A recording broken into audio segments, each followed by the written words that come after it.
তো নমস্কার বন্ধুরা, কেমন আছো সবাই? আশা করি তোমরা সবাই খুব ভালো আছো। আজকে আবারও আমি আছি তোমাদের সাথে, আর তোমরা দেখছো তোমাদের পছন্দের চ্যানেল ফ্রেন্ডস টেক সাপোর্ট।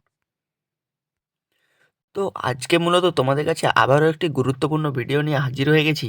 তোমাদের কাছে আমার একটাই রিকোয়েস্ট, কাজেই ভিডিওটা প্রথম থেকে শেষ পর্যন্ত দেখবে। ভালো লাগলে অবশ্যই একটি লাইক করবে, এবং আমার চ্যানেলের নতুন দর্শক বন্ধু এসে থাকলে চ্যানেলটিকে সাবস্ক্রাইব করে পাশে থাকা নোটিফিকেশান বেল আইকনটি প্রেস করে আমাদের পাশে থাকবে, যাতে এরকমই নিত্য নতুন গুরুত্বপূর্ণ আপডেট সবার আগে তোমাদের কাছে পৌঁছে যায়।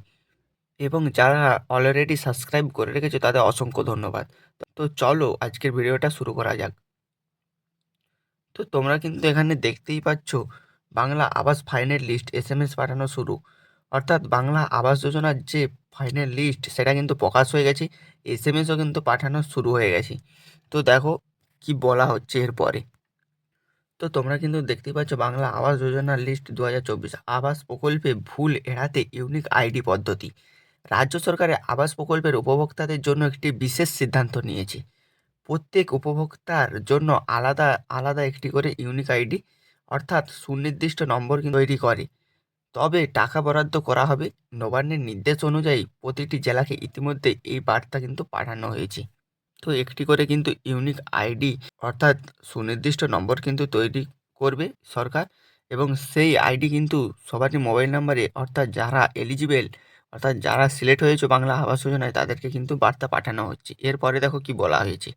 প্রশাসনের দাবি, এই সিদ্ধান্তের মূল উদ্দেশ্য হলো প্রকল্পের টাকা এক উপভোক্তার বদলে অন্য কারো ব্যাংক অ্যাকাউন্টে পৌঁছে যাওয়ার মতো বিভ্রান্তি বা বিতর্ক বন্ধ করা। অর্থাৎ তোমরা কিন্তু বুঝতেই পারলে কেন এই ইউনিক আইডি বানানো হচ্ছে। এরপরে দেখো, বাংলা আবাস যোজনার লিস্ট 2024 কেন এই পদক্ষেপ নেওয়া হচ্ছে। তো তোমরা কিন্তু দেখতেই পাচ্ছ, সম্প্রতি ট্যাব বরাদ্দ নিয়ে একাধিক অভিযোগ উঠেছিল। একের টাকা ভুল করে অন্যের অ্যাকাউন্টে জমা হওয়ার বিতর্ক সৃষ্টি হয়েছিল। এই ঘটনার প্রেক্ষিতেই রাজ্য সরকার এমন সতর্কতামূলক পদক্ষেপ নিয়েছে। প্রশাসনিক সূত্রে জানা গেছে, আবাস প্রকল্পের টাকাও যাতে সঠিক উপভোক্তার কাছে পৌঁছায় তা নিশ্চিত করার আগে থেকেই এমন একটি উদ্যোগ নেওয়া হয়েছে। মুখ্যমন্ত্রী মমতা বন্দ্যোপাধ্যায় ইতিমধ্যেই ঘোষণা করেছেন, চলতি মাসের 15 থেকে 30শে ডিসেম্বরের মধ্যে আবাস প্রকল্পে অর্থ বরাদ্দ শুরু করা হবে।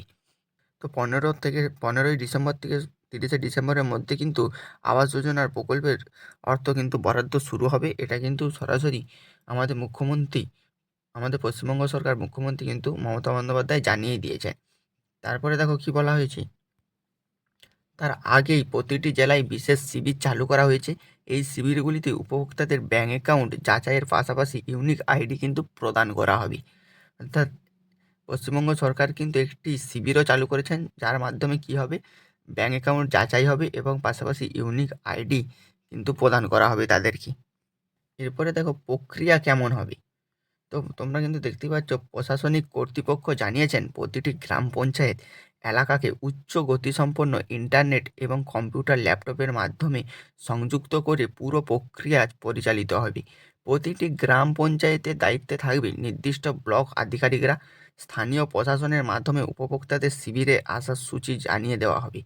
শিবিরে ভিড় নিয়ন্ত্রণ করে প্রতি শিবিরে 150 থেকে 200 জনের বেশি উপভোক্তাকে রাখা হবে না। এবং দেখো তারপরে উপভোক্তাদের কাছ থেকে আধার কার্ড, ব্যাংকের পাসবুক এবং আধার সংযুক্ত মোবাইল নম্বর জমা দিতে হবে। ওটিপি এবং বায়োমেট্রিক যাচাইয়ের মাধ্যমেই পরবর্তী কাজ সম্পন্ন হবে।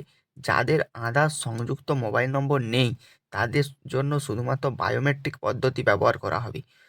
তোমরা কিন্তু বুঝতেই পারলে, তোমাদের কাছ থেকে কিন্তু আধার কার্ড, ব্যাংকের পাসবুক এবং আধারের সাথে যে মোবাইল নাম্বার যোগ আছে সেই মোবাইল নাম্বারটি কিন্তু দিতে হবে।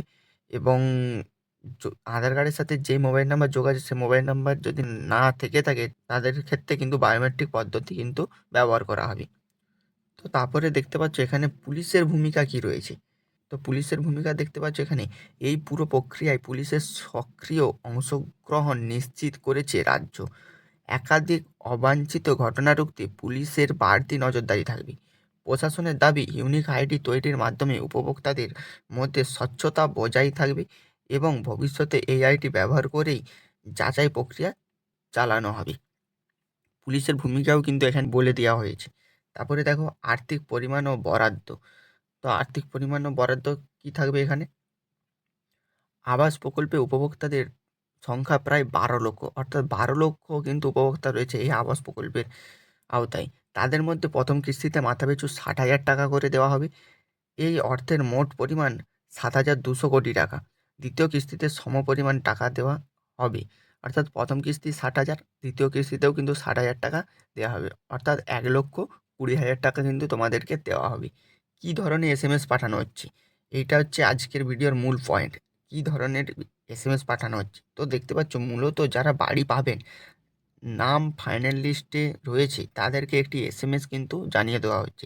এসএমএসটি দেখো কেমন, কীরকম এসএমএস পাঠানো হচ্ছে। তোমাদেরকেও হয়তো পাঠানো হয়েছে বা কাকেও হয়তো পাঠানো হয়নি।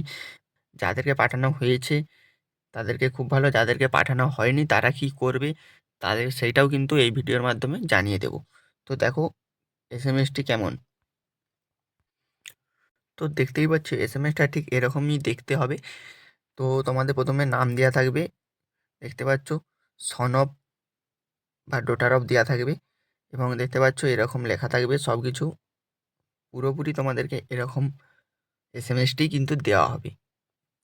ঠিক আছে, এসএমএসটা তোমাদেরকে দেখিয়ে দিলাম, এরকমই দেখতে হবে এসএমএসটা। এবার তোমাদেরকে জানিয়ে দিই আপনার কবে এসএমএস আসবে, অর্থাৎ তোমাদের সবার কবে নাগাদ এসএমএস আসতে পারে। যদি আপনার ফাইনাল লিস্টে নাম থাকে তাহলে আপনার এসএমএস কিন্তু 13ই ডিসেম্বরের মধ্যে কিন্তু চলে আসবে। অর্থাৎ যদি আপনার এসএমএস না আসে সেক্ষেত্রে আপনি পঞ্চায়েত বা বিডিও অফিসে গিয়ে আপনার নাম ফাইনাল লিস্টে রয়েছে কিনা চেক করে নিতে পারবেন। এসএমএস কিন্তু না আসলেও কিন্তু তোমরা পঞ্চায়েত বা বিডিও অফিসে গিয়ে তোমার নামটা লিস্টে রয়েছে নাকি সেটা কিন্তু চেক করে নিতে পারবে। এবং যাদের ফাইনাল লিস্টে নাম রয়েছে তাদের 13ই ডিসেম্বর এসএমএস চলে আসবে, এবং এসএমএসটা তোমাদেরকে দেখিয়েও দিলাম, এরকমই এসএমএসটা হবে, তোমরা চেক করে নেবে। তো এবার আবারও একটি গুরুত্বপূর্ণ পয়েন্টে চলে এসেছি। দেখো আপনার এলাকায় ক্যাম্প কবে হবে। অ্যাকাউন্ট নাম্বার ভেরিফিকেশন এবং ওটিপি ভেরিফিকেশন করার জন্য পঞ্চায়েতে পঞ্চায়েতে একটি করে ক্যাম্প করা হবে। এই ক্যাম্পগুলি 14ই ডিসেম্বর পর্যন্ত হবে। আপনার এলাকায় কবে ক্যাম্প হবে সেটি আপনার পঞ্চায়েত বা ব্লকে গিয়ে জানতে হবে। তো 14ই ডিসেম্বর পর্যন্ত ক্যাম্প হবে, এবং আপনার এলাকায় কবে হবে সেটা কিন্তু পঞ্চায়েতে বা বিডিও অফিসে গিয়ে কিন্তু জানতে হবে। তো তারপরে দেখো চ্যালেঞ্জ এবং ভবিষ্যৎ পরিকল্পনা। তো বিশ্লেষকদের মতে কেন্দ্র রাজ্য সংঘাতের প্রভাব আবাস প্রকল্পেও পড়েছে। উপভোক্তাদের চাহিদা যেমন বেশি তেমনই প্রশাসনকেও সতর্ক থাকতে হচ্ছে। ট্যাব বিতর্কের মতো ঘটনা এড়াতে শীর্ষস্তরে নজরদারি বাড়ানো হয়েছে। এই নতুন উদ্যোগ সফল হলে রাজ্যের আবাস প্রকল্পের স্বচ্ছতা আরও বৃদ্ধি পাবে এবং প্রকৃত উপভোক্তারা যথাযথ সুবিধা পেতে পারবেন। তো দেখো চ্যালেঞ্জ এবং ভবিষ্যৎ পরিকল্পনা কিন্তু তোমাদেরকে জানিয়ে দিলাম এই ভিডিওর মাধ্যমে, এবং আপনাদের এলাকায় কবে ক্যাম্প হবে সেটাও জানিয়ে দিলাম। এসএমএস কবে নাগাদ আসতে পারে সেটাও জানিয়ে দিলাম, এবং কী ধরনের এসএমএস পাঠানো হচ্ছে, এসএমএস কেমন টাইপের দেখতে সেটাও কিন্তু তোমাদেরকে দেখিয়ে দিয়েছি, এবং কত টাকা আর্থিক পরিমাণ সেটাও কিন্তু বলেছি ভিডিওর মাধ্যমে। আশা করি ভিডিওর মাধ্যমে তোমাদেরকে সব কিছুটাই বোঝাতে পারলাম। জানি না কতটা বোঝাতে পেরেছি, তো যতটুকুই বোঝাতে পেরেছি তো আশা করি তোমাদের খুবই কাজে আসবে। ভিডিওটা অবশ্যই একটি লাইক করে দেবে এবং সবার সুবিধার্থে প্রচুর পরিমাণে ভিডিওটা শেয়ার করে দেবে, এবং চ্যানেলে নতুন বন্ধু এসে থাকলে চ্যানেলটিকে অবশ্যই সাবস্ক্রাইব করে আমাদের পাশে থাকবে, যাতে এরকমই নিত্য নতুন গুরুত্বপূর্ণ আপডেট সবার আগে তোমাদের কাছে পৌঁছে যায়। তো নিয়ে আসবো আবারও একটি গুরুত্বপূর্ণ ভিডিও নিয়ে। তো ভালো থেকো, সুস্থ থেকো সবাই, ততক্ষণের জন্য ধন্যবাদ।